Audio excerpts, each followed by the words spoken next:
Viladecans ha tornat a donar mostra de solidaritat i entrega. L'últim exemple ha estat aquest cap de setmana al Parc de la Marina, on el gimnàs Aqualea ha convidat la ciutadania en un acte esportiu i benèfic. Aquesta vegada l'objectiu anava dirigit a projectes de reconstrucció i ajut humanitari a Haití.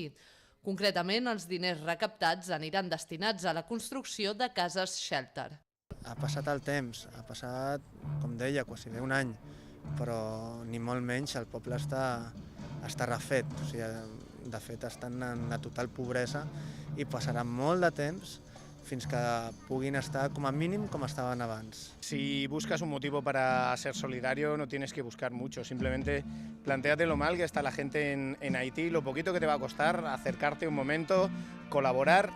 Es muy pequeño el donativo que se pide, muy pequeño para ti, muy grande para los que están esperando allí. Y si además lo podemos animar pasando un buen rato y echando unas risas, pues mejor que mejor. O sea, podemos ser solidarios y además disfrutar tanto los adultos haciendo clases, haciendo las actividades, como los niños con sus actividades exclusivas para ellos, así que los padres no os tenéis que preocupar de estar vigilando a los niños. Pues hoy hemos venido a apoyar a un acto que ha organizado nuestro gimnasio, donde solemos ir, y nos parece muy buena idea para colaborar con el pueblo haití, que lo necesita.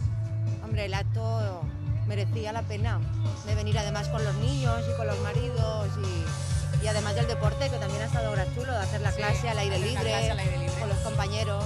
Yoga, body combat, balls llatins i activitats infantils van amenitzar la tarda de dissabte en una marató esportiva de 3 hores.